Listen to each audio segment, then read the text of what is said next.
Welcome to speed study. మనం ఈ వీడియోలో కాంపిటేటివ్ ఎగ్జామ్లో పర్యావరణ అంశాలని ఏ విధంగా అడగొచ్చు, లైక్ బ్యాంక్ ఎగ్జామ్ కానీ, CGL GS క్వశ్చన్సే కానీ, స్టేట్ లెవెల్ ఎగ్జామ్స్ అయినా పర్యావరణం గురించి ఏ విధంగా అడగవచ్చు ఇందులో చూద్దాం. ఫస్ట్ క్వశ్చన్ వచ్చేసి, ఓజోన్ పొర పరిరక్షణకు చేసుకున్న అంతర్జాతీయ ఒప్పందం ఏది? ఓజోన్ పొర దాన్ని పరిరక్షించుకోవడానికి చేసుకున్న అంతర్జాతీయ ఒప్పందం మాంట్రియల్ ప్రోటోకాల్. ఓజోన్ పొర దేశంలోనే అతిపెద్ద అరటి పండ్లను ఇచ్చే చెట్టును ఎక్కడ గుర్తించడం జరిగింది? అతిపెద్ద అరటి పండ్లు అండమాన్ నికోబార్ దీవులు. అరటిపండు Andaman. United nations framework convention on climate change ఎప్పుడు అమల్లోకి వచ్చింది? 1994 మార్చ్ 21న united nations framework convention on climate change. United nation environmental programme ప్రధాన కార్యాలయం ఎక్కడ ఉంది? యునైటెడ్ నేషన్స్ ఎన్విరాన్మెంట్ ప్రోగ్రామ్ ప్రధాన కార్యాలయం నైరోబీలో ఉంది. నెక్స్ట్, ప్రపంచ చిత్తడి నేలల దినంను ఏ తేదీన నిర్వహించడం జరుగుతుంది?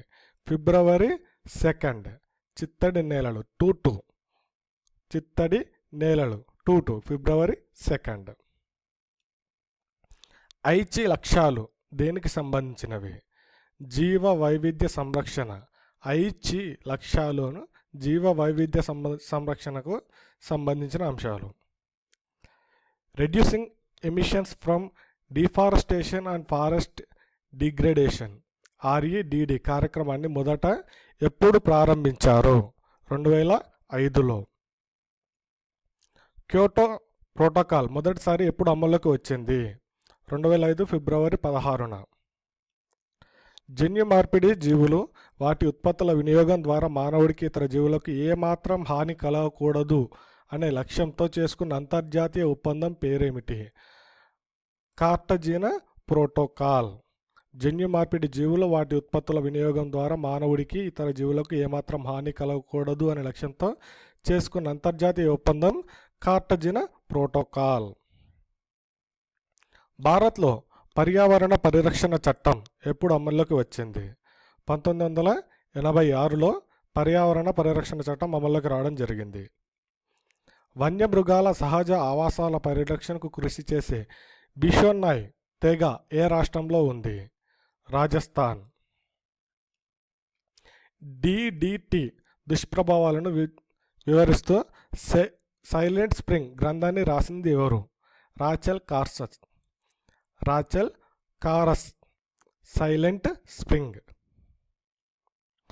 ప్రపంచవ్యాప్తంగా చిత్తడి నేలల పరిరక్షణకు చేసుకున్న అంతర్జాతీయ ఒప్పందం ఏది? Ramsar convention. చిత్తడి నేలల కోసం చేసుకున్న ఒప్పందం రామర్స్ కన్వెన్షన్. భారత్లో జీవ వైవిధ్య చట్టం ఎప్పుడు అమల్లోకి వచ్చింది? 2002లో. జీవ వైవిధ్య చట్టం 2002. సుస్థిర అభివృద్ధిపై బ్రంట్ ల్యాండ్ నివేదిక ఎప్పుడు విడుదల చేయడం జరిగింది? 1987లో. United nations commission on sustainable development UNCSD ఎప్పుడు ఏర్పాటైంది? 1992లో. మన దేశంలో ప్రస్తుతం ఎన్ని టైగర్ రిజర్వులు ఉన్నాయి? 49 టైగర్ రిజర్వులు ఉన్నాయి. పులుల సంఖ్య అత్యధికంగా ఉన్న రాష్ట్రం కర్ణాటక. కింది వాటిలో భారత్లో కనిపించని జంతువు ఏది? కనిపించని జంతువు 2 కొమ్మల ఖడ్గమృగం, చీతా, చింపాంజీ. ఇవేవి భారత్లో కనిపించడం లేదు. అరుణాచల్ ప్రదేశ్ రాష్ట్ర పక్షి ఏది? Great Hornbill. అరుణాచల్ ప్రదేశ్ రాష్ట్ర పక్షి. రాష్ట్ర సీతాకోక చిలుక స్టేట్ బటర్ఫ్లైను ప్రకటించిన తొలి రాష్ట్రం ఏది? మహారాష్ట్ర. రాష్ట్ర సీతాకోక చిలుకను స్టేట్ బటర్ఫ్లైగా ప్రకటించడం జరిగింది. కింది వాటిలో జియోగ్రాఫికల్ ఇండికేషన్ దేనికి సంబంధించింది? జియోగ్రాఫికల్ ఇండికేషన్ డార్జిలింగ్ సిటీకి సంబంధించింది, గోవా ఫెన్నీ, మైసూర్ మల్లెలు వీటన్నిటికి సంబంధించింది. అజెండా 21 దేనికి సంబంధించింది? అజెండా 21 సుస్థిర అభివృద్ధి అజెండా 21. బాన్ కన్వెన్షన్ దేనికి సంబంధించింది? వలస పక్షుల పరిరక్షణకు సంబంధించింది బాన్ కన్వెన్షన్. మిస్టర్ హ్యూమ్ పిసెంట్ అనేది ఏ 2 రాష్ట్రాల రాష్ట్ర పక్షి? మిజోరాం, మణిపూర్.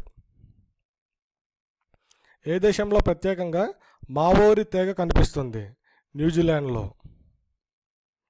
కింది వాటిలో భారత్కు చెందిన పూర్తి స్థానీయ జాతి ఏది? అండమాన్ పంది భారత్కు సంబంధించిందే. అండమాన్ టిల్, కలివి కోడి ఇవన్నీ భారత్కు సంబంధించినవే. క్రింది వాటిలో అమెజాన్ నది డాల్ఫిన్ ఏది? అమెజాన్ నది డాల్ఫిన్ బోటో. చిప్కో ఉద్యమంలో పాల్గొన్న వారిలో ఎవరికి గాంధీ పీస్ ప్రైజ్ లభించింది? చండీ ప్రసాద్ భట్కి గాంధీ పీస్ ప్రైజ్ లభించింది. నేషనల్ బయోడైవర్సిటీ అథారిటీ ప్రధాన కార్యాలయం ఎక్కడ ఉంది?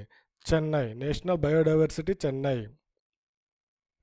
సెండాయ్ ప్రణాళిక దేనికి సంబంధించింది? విపత్తు నిర్వహణ. సెండాయ్ విపత్తు నిర్వహణ.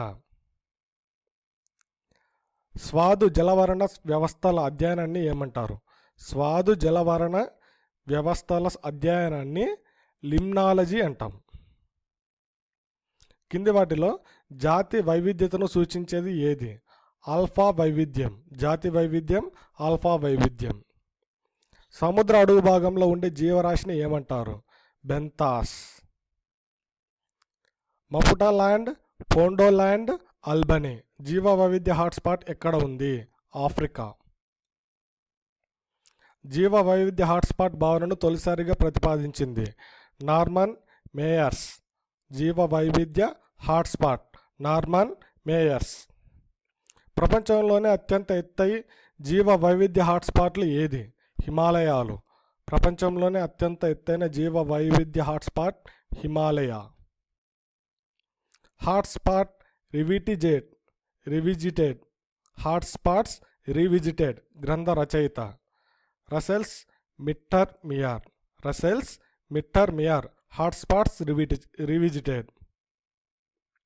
వేటిని డెట్రివర్స్గా వ్యవహరిస్తారు? డెట్రివోవర్స్ శిలీంధ్రాలు. ఘన వ్యర్థ పదార్థాల నిర్వహణకు సుస్థిరమైన పద్ధతిని ఏది? రీసైక్లింగ్. ఘన వ్యర్థ పదార్థాలకు సుస్థిరమైన పద్ధతి రీసైక్లింగ్. 2015 గణాంకాల ప్రకారం భారత్లో సింహాల సంఖ్య 523. శీతోష్ణ స్థితి మార్పు అనే అంశంపై నిర్వహించిన COP 21 సమావేశం 2015 డిసెంబర్లో ఎక్కడ జరిగింది? పారిస్లో. 2005 నాటి ఉద్గారాల్లో 2030 నాటికి ఎంత శాతం మేరకు భారత్ తన గ్రీన్ హౌస్ ఉద్గారాలను తగ్గించనున్నట్లు ప్రకటించింది? 33 నుంచి 35% తగ్గించనున్నట్లు ప్రకటించింది. జమ్మూ కాశ్మీర్ రాష్ట్ర జంతువు ఏది? హంగుల్ జింక. జమ్మూ కాశ్మీర్ రాష్ట్ర జంతువు హంగుల్ జింక. సిమ్లిపాల్ బయోస్పియర్ రిజర్వ్ ఏ రాష్ట్రంలో ఉంది? ఒడిషా. Similipal biosphere reserve Odisha. ఆంధ్రప్రదేశ్లో ఎన్ని బయోస్పియర్ రిజర్వులు ఉన్నాయి ఏర్పాటు చేశారు? 1. 2 భిన్న ఆవరణ వ్యవస్థల మధ్య ఏర్పడే పరివర్తన ప్రాంతాన్ని ఏమంటారు? ఎకోటోన్. ఫ్లోటింగ్ పార్కుగా పిలిచే కేబుల్ లామ్జమో జాతీయ పార్క్ ఏ రాష్ట్రంలో ఉంది? మణిపూర్.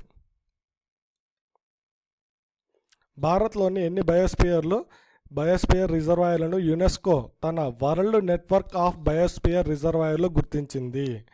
భారత్లో ఉన్న 10 రిజర్వులని వరల్డ్ నెట్వర్క్ ఆఫ్ బయోస్పియర్ రిజర్వులు యునెస్కో గుర్తించింది. తిరుమల కొండలకు మాత్రమే పరిమితమైన స్థానియ జాతి ఏది? సైకస్ బెడ్డోమి అనే చెట్టు. అధిక జీవ వైవిధ్యానికి నిలమైన ఊలార్ సరస్సు ఎక్కడ ఉంది? ఊలార్ జమ్మూ కాశ్మీర్లో ఉంది. మధ్యప్రదేశ్, ఛత్తీస్గఢ్ రాష్ట్రాల్లో విస్తరించిన బయోస్పియర్ రిజర్వ్ ఏది? అచనకమత్ అమర్ కంటక్. కింది వాటిలో సజీవ శిలాజం ఏది? సజీవ శిలాజం జింకో బైలాబా సజీవ శిలాజమే, టౌటార బల్లి, రాచపీత ఇవన్నీ సజీవ శిలాజాలే. ఏటా అంతరించే జీవులకు సంబంధించిన ఎర్ర జాబితాను రూపొందించే అంతర్జాతీయ సంస్థ IUCN. టంబెన్ చోకో మ్యాగ్డెలినా అనే జీవ వైవిధ్య సునిశ్చిత ప్రాంతం ఎక్కడ ఉంది? దక్షిణ అమెరికా. భారత ప్రభుత్వం ఏర్పాటు చేసిన బయోస్పియర్ రిజర్వాయర్ల సంఖ్య ఎంత? 18. కింది వాటిలో రాష్ట్ర ప్రభుత్వాలు ఏర్పాటు చేసేది ఏది?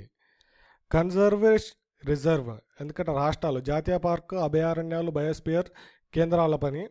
కన్జర్వేషన్ రిజర్వ్ రాష్ట్ర ప్రభుత్వం ఏర్పాటు చేస్తుంది. ఇవి మనకు ఉన్నటువంటి ముఖ్యమైన క్వశ్చన్స్ అండ్ ఆన్సర్స్, పర్యావరణం గురించి మనకు అడిగే questions. Thank you for watching my channel. Please subscribe to my channel for more updates. Thank you.